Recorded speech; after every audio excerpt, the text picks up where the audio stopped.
Good morning. It is me, Oiler Freak, Ranford fan, Daryl, dumbass, whatever you want to call me. My wife calls me one of them. I'm not going to say which one. So, I'm going to attempt to do, first of all, editing today. And you see this stick up in the air here. I'm actually going to try and record vertical instead of horizontal. Charles has asked me to do so because I have something that I will share with you in a moment. Since I don't think iPhones allow you to flip from front to back for some dumb reason, I have to do this portion first. Stop. Make another video of the outgoing camera, so on and so forth. Another video of the vertical, but of course I have to set up my camera. I've never done this. So, he has been a go-between for, well, I'd say about 14 months now, probably, Chuck, eh? And he finally filled an entire box. So he finally sent it. So I'll show you what shipping costs and what he did. And it's going to be kind of a surprise, because it's been so long I don't remember half the stuff I bought. And Chuck wants everybody to see how shipping works and how you can do it and how much it costs and so on and so forth, because if anything, it is helping our hobby. So, yeah, enjoy. I hope you like the elf that wanted to become a dentist look. Yeah, complete with light bulbs, as always. This is my, it's effing cold outside, inside toque right now. Because today it's only minus 28 without wind chill. There is no wind chill today. Yay, wind went away. So anyways, I have been spending my time watching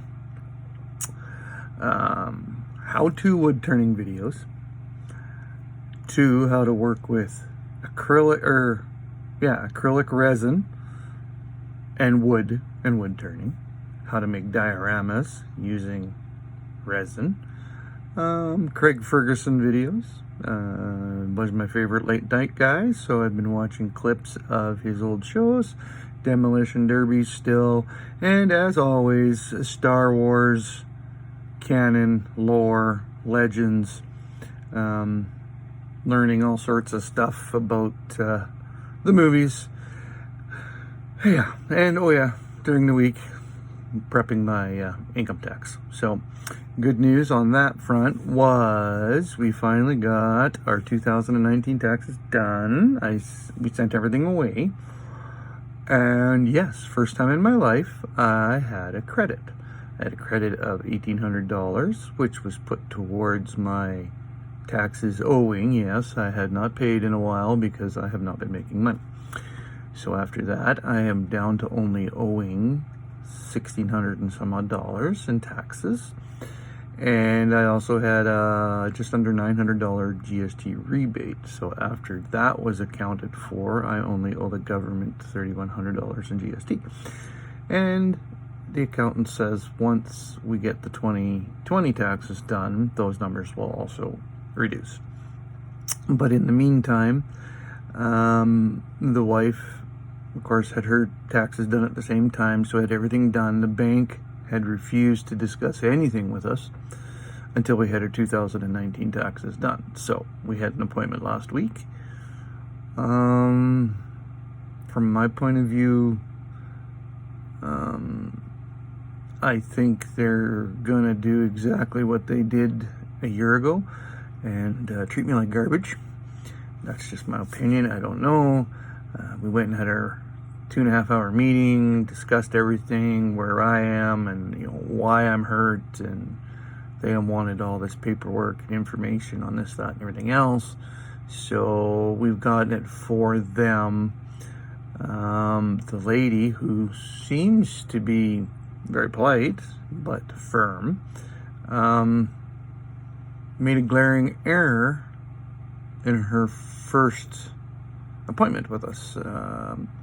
She did her calculations based on a certain percentage of our borrowing capability and told us that we had $77,000 available to borrow against the house. So, since we had $68,000 and somewhat in debt, yes, my business has not been good and was being hurt and stuff. And let's face it, that's what I made. It's what I'd be making if I was working. Maybe not quite as much due to pandemic and living where I do, but anyways, she phones us back or sends an email within 24 hours saying, "Oh no, I made a mistake. You only have $55,000. I am so sorry." And I was like, what the hell?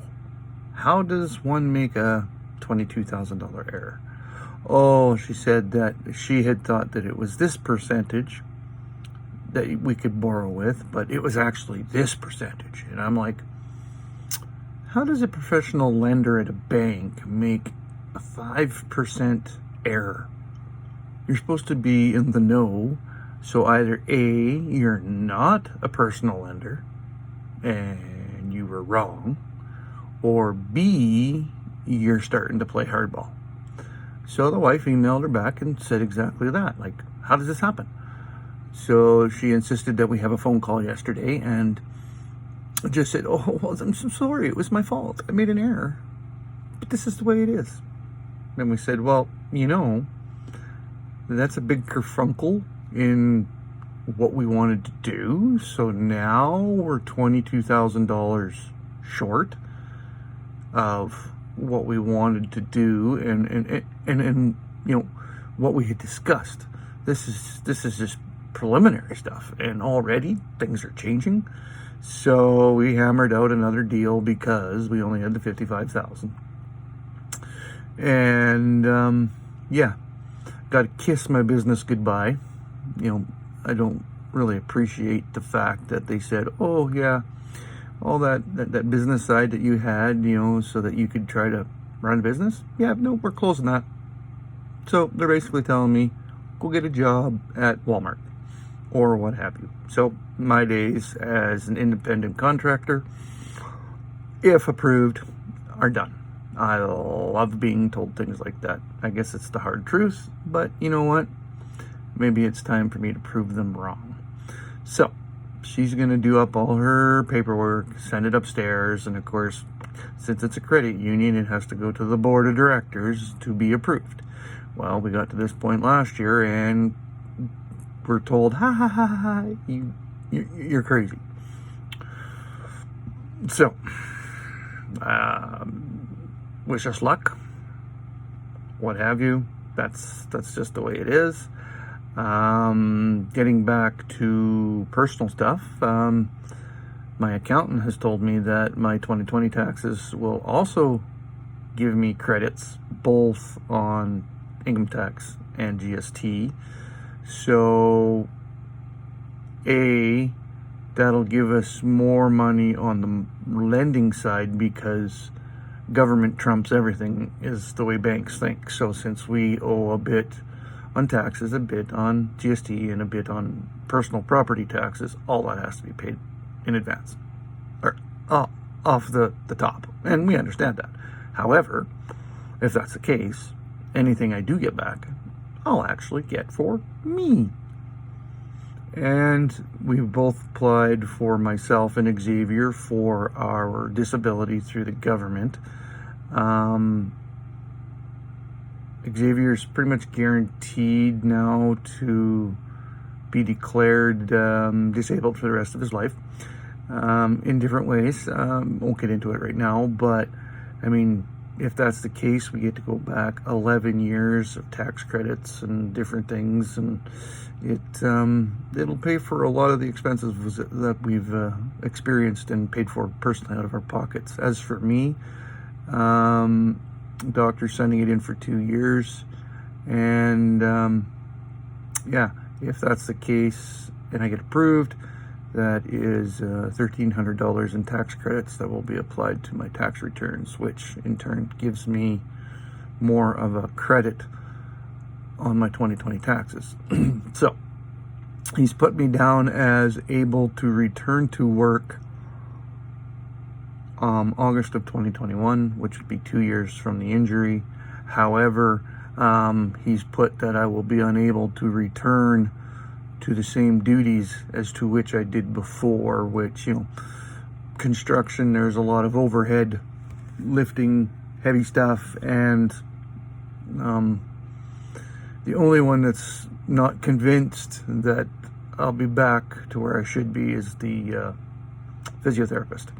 A surgeon called last week. We had our call. He said, well, for all intents and purposes, my portion of the 3 people, what I did worked. I fixed the tears because they're no longer there. And you can function. The pain is going away, and you've almost successfully got range of motion back. So for me, my job worked, and have a nice life. My family doctor, he's the one that gets to make the final decision. So the physiotherapist is still, saying, well, let's not give up yet, which of course I'm not gonna. But I mean, as of now, I still haven't even started lifting weights. I'm still working on range of motion exercises just to be able to make my right arm do what my left arm does. So then once that's to the point where there's no significant improvement anymore, that's when we'll start with, probably a 12-ounce weight and doing, getting the muscle structure back. If you had a picture of my back, my shoulder blade bone on this side sticks out twice as far as the bone on this side. There's no muscle structure left. There's just nothing there. So when you're right-handed and you're supposed to be swinging a hammer all day, or running power tools, or lifting lumber, or when I'm building decks, sometimes I'm manhandling 20 foot, 24 foot 3-ply 2x10 beams, trying to get them up on the 4x4 blocks, or 4x4s in the blocks, or to the cemented piles, what have you, depending on what the client wants. So I'm not there. So that's kind of why I started watching these videos on turning and stuff, wood turning. I got my tool trailer. It's got every bloody tool you can think of to, I can build a house. So, when I think about it, I really only need a lathe, a planer, tabletop planer, tabletop sander, and then some more smaller end Makita and Milwaukee hand tools. Like there's certain tools that I've watched guys, they got like these little wand sanders that attach to a Makita that are bendable, and they spin, and stuff like that. So it's something to think of. We're still plugging away, trying to get the sports cards going. The guy that's working in the shop Monday to Friday, he's taking care of some things. We've made a non-monetary deal, and he's doing things on his end, and hopefully it makes money. Basically, where I make money, he gets a percentage, and where he makes money, I get a percentage. So last week he bought 2 Wayne Gretzky rookie cards off of eBay, non-graded, and pieces of crap. But if you guys have been watching the sales of late, he thinks if he gets them graded, even if they're ones, he's going to double his money. So, I mean, that's where you got to try. So yeah, Frozen Penguin's going to get off the ground maybe a little bit quicker than we hoped for. So kind of what I'm doing today with Chuck is all learning experience for me, and yeah, so I guess maybe I'll upload this one by itself, because it ended up turning into more of this, that, and everything else than strictly sticking to what what I intended, and that's opening the box of stuff. So again, this is update of my life. Wish us luck. She said it would be a few weeks before we know anything, but of course on our end, when they're done, we got to be able to see if we can afford what the bank proposes, if there is a proposal. There might be just another flat-out denial, and turning 50 and banking at one institution for the same 50 years, and having my dad bank with that institution for probably 50 years himself, it's disheartening. It really is. Treated me like gold when things were good. Treated me like gold when I was a kid growing up. You hit the skids a little, and life throws you a bunch of frickin' lemons and banana peels. Things aren't so much so grand. It's because everybody's in the same boat where I live. And at 50, I'm not moving away. I got my cave. This cave and me are gonna live life together just as long as me and my wife. So on that note, make sure you got your flowers. We are boycotting Valentine's Day this year. It's tough enough that we were able to come up with money for Xavier's birthday, which is on Monday, holiday Monday up here in Canada, but left us nothing to celebrate Valentine's Day. So we just said no. Power bill and stuff like that are more important than flowers and chocolates. So maybe I'll just get a little peace out.